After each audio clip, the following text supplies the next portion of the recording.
Covering news where you live. This is 5 News. Well, thank you for joining us here for the latest news and weather where you live. I'm Joe Ellison. And I'm Morgan Wrigley. A local community organizer is fundraising to help Arkansas DACA recipients stay in the U.S. The Obama administration policy allowed young, undocumented migrants to study, work, and live in the U.S. Immigration services say there are nearly 4,000 DACA recipients in Arkansas. Community organizer Irvin Camacho started fundraising to help the so-called dreamers because they have to renew their status every 2 years, costing hundreds of dollars. I heard from people that were asking me, hey, do you know of any resources that for me to get assistance for my DACA renewal? And there wasn't any.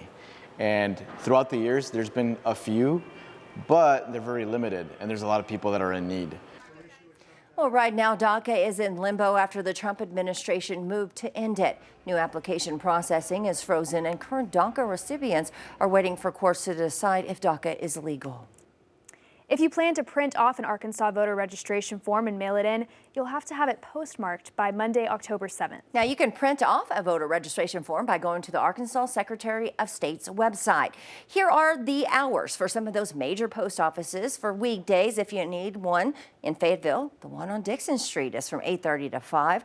Rogers on North 8th, that one from 8:30 to 5:30. And in downtown Fort Smith, the one there on Garrison and Worthing Avenues are open from 8 to 4:30. Now, to be eligible to register to vote in Arkansas, you have to be a U.S. citizen, a resident of Arkansas, 18 years old, and not be a convicted felon. We'll get to more news for you in just a minute. But first, let's check in with Bella for a look at today's forecast.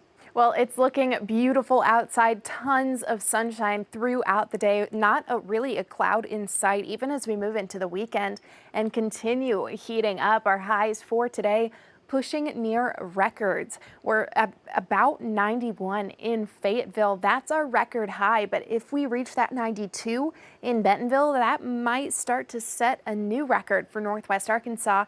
In the River Valley, we're slightly below our record highs, still near there, about 3 degrees off. We're 91 in Fort Smith and Van Buren. It's going to be a very hot afternoon as we continue to see the sun really beaming down on us. Dry air is sticking around. We'll try to pull in some moisture over the weekend, but a cool, dry cold front is going to be sending us some drier air as we move into Sunday. You can see where it's starting to push down. That'll move in over the evening on Sunday, bringing in a lot of this dry air that's off to our north. It's also going to help to drop our temperatures down quite a bit, but it's the dry air we are worried about because we already have a worsening drought in Northwest Arkansas. Without much moisture, we're not looking at any relief until at least the middle of October. So we've got plenty of time until then. We're enjoying the sunshine, but we could use a little bit more of that moisture. We're going to see some clouds by Thursday, that big drop off in our temperatures from Sunday into Monday. You can see those lower 80s really sticking around. A sunshine in the River Valley throughout the next couple of days, a hot weekend, and then a nice cool down right in time for the start of next week. All right, thanks so much for that, Bella. Well, we now know what the USL Arkansas soccer team will be called and what the team logo will look like. Yeah, 5 News reporter Parker Abels tells us about the new name and why it was chosen.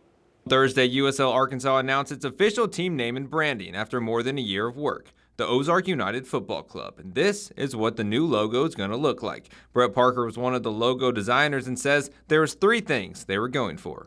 We don't really know what this club should be, but it should involve some nature. We don't really know what this club should say, but it should have an intersection of strength and community. We don't really know what this should say, but it should probably give a nod to Arkansas and more importantly, Northwest Arkansas and our excitement of tomorrow. Ozark United FC won't debut on the pitch until 2026. However, fans are already ready to get things started.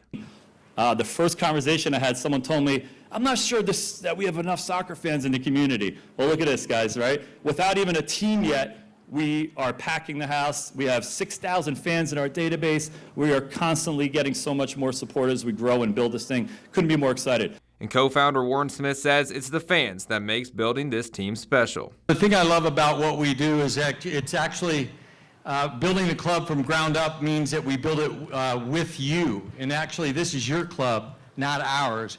Rogers Mayor Greg Hines says he believes this team will unite all of Northwest Arkansas. There's no sport on the globe that brings in people from all walks of life together more than soccer. But with soccer, it's about the sport itself and team second. That's what I've come to realize, and that's why I believe that you see this type of support in the community of Northwest Arkansas, and this is Northwest Arkansas's brand. So make no mistake, I get to stand up here today, but this is a gift to the entire region. In Rogers, covering news where you live, Parker Abels, 5 News. Well, thank you for joining us here today for your top stories on this Friday. Catch up with us next week for more. Have a great day.